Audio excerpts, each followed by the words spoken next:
All right, guys, this video is brought to you by Panda Subs. Go to pandasubs.com and use the promo code 49ers for 30% off some of the best pre-workout and supplements you guys can possibly find out there. Again, pandasubs.com, promo code is 49ers. Link is down below in the description box. Talking high-quality supplements on sale right now for 30% off. All right, let's go ahead and jump into the news and rumors of the day. And listen, John Lynch was talking to the media, was on the radio airwaves today, and gave a lot of juicy bits on not only training camp, but as we start here, Jamal Adams. So remember how a couple of weeks ago, there was that report saying the 49ers are one of the final teams that are interested in getting Jamal Adams. They've made an offer for Jamal Adams. There's even a report, I think, yesterday saying, yes, the 49ers did make an offer for Jamal Adams. Well, apparently, according to GM John Lynch, that is not true, as he did multiple times in an interview with a San Francisco-based radio station. Remember, Seattle traded 2 first-round draft picks and a third-round draft pick for Jamal Adams, so maybe it was a good thing overall that the 49ers ended up not making this trade. Now, here's exactly what John Lynch said on Jamal Adams, quote, "Totally inaccurate. We did not even make a call about the player." Now, there's 2 ways to look at this, right? The first way is you go, okay, I totally believe John Lynch. They never made a phone call. That was all fake news. Or you go, John Lynch is technically lying, and he's trying to protect the current safeties on the team, a.k.a. Jimmy Ward and Jaquiski Tartt. That way they're not butthurt that the 49ers were out there shopping to try and find a safety replacement. Either way you look at it, I think this worked out in the favor of the 49ers because, let me tell you, Seattle gave up a lot to go ahead and get a safety. Now, is he a very good safety? Yes, Jamal Adams is arguably one of the best young safeties in the National Football League. But 2 first-round draft picks, a third-round draft pick, and a very good starting caliber player, that's way too much for the 49ers to go ahead and give up. Imagine the 49ers doing this trade right here.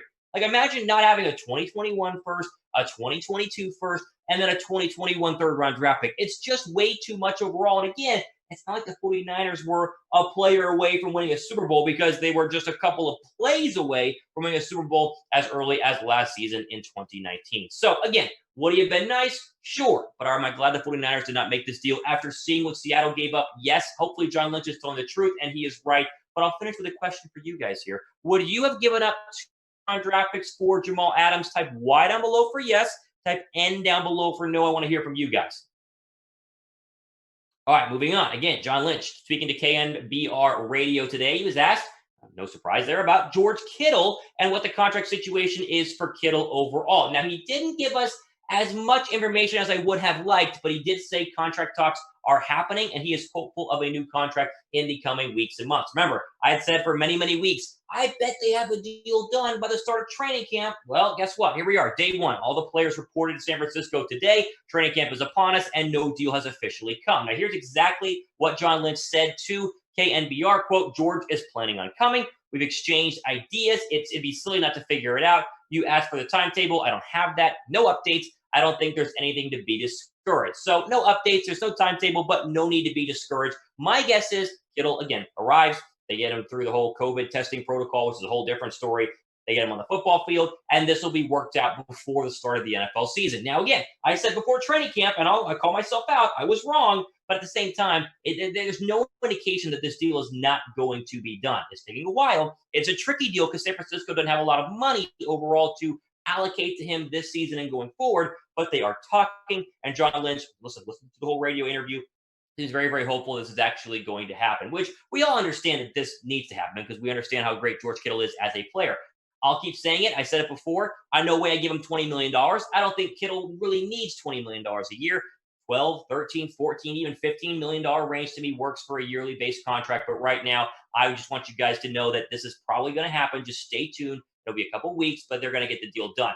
Give this video a thumbs up if you guys think George Kittle deserves a new contract. We all, like everyone, hit the thumbs up button right now. We all understand that George Kittle does deserve a new contract. It's a matter of how much and when. But at least John Lynch said today that, hey, listen, we're trying to get it done. It'd be silly not to, and hopefully they'll have something done in the coming weeks, maybe a month by the start of the NFL season.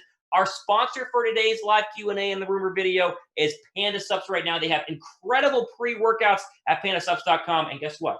49er fans, just for you, use the promo code 49ers. You'll get 30% off your order. They got a bunch of different flavors. This is high-quality stuff, usually $54.99. Again, 30% off on sale for $38.50 right now. You see the link right down below, pandasubs.com. code is 49ers to get the discount and those high-quality subs, which I know you guys want to go ahead and jump on right now.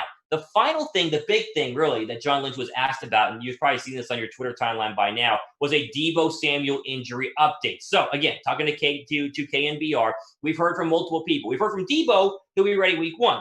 We heard from NBC's Peter King, it'll be October. Well, John Lynch talked about Deebo Samuel, and it looks like Samuel is going to miss some games. He said, quote, I'm not going to put an exact timeline on it, but it's fair to say that he will miss some games early in the year, but you're going to have him back at some point. I know his rehab is going very well, and he's working very diligently and still intent on having a really big year for us. Okay, so that confirms it, right? The idea of will it be week 1? Could it be week 2? Looks like it's going to be later on in the beginning of the season, right? So here are the first 8 games for the 49ers. Let's try and guess where we could see Deebo Samuel come back. Weeks 1 through 4, I don't see it. After hearing what John Lynch just said and reading it to you guys, Cards, Jets, Giants, Eagles, I would not expect Deebo Samuel to be back anytime during the first 4 weeks of the season.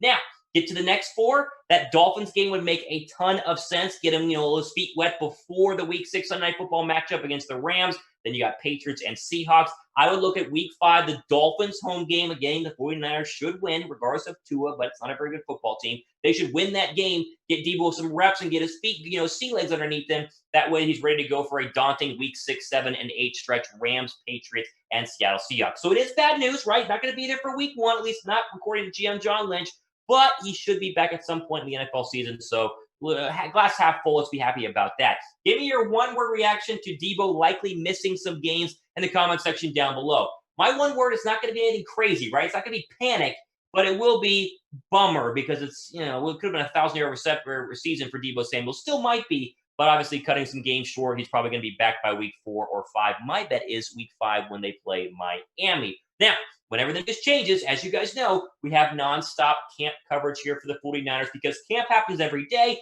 Crazy things happen every day in camp, and we're covering you guys here. So go ahead and subscribe to the 49ers Report, the best 49er channel on YouTube, approaching 30,000 subs. You guys are crazy. Hit the red subscribe button down below, like button, and hit the notification bell as well. That way you guys are notified whenever we jump on here for the latest videos. Okay, final bit of, I don't know if we're to call this news, but you guys watch the NFL Top 100 list. Do you guys understand what this is? So the NFL players vote on the 100 best players in the National Football League. And sometimes, let's just correct that, every single time we see this list, there are some very weird rankings. And I'll be honest, Jimmy Garoppolo landing at 43 on the NFL Top 100 list was very surprising to me. He was ahead of a lot of very interesting other quarterbacks like Dak Prescott. He was ahead of Kyler Murray, who made the list. Josh Allen made the list. A lot of B+, C+ quarterbacks are in the top 100 over quarterbacks like Carson Wentz. But moving on, does Jimmy G deserve to be in the top 100? Yeah, I think he does. I thought he was a very good quarterback last year, and these numbers are by no means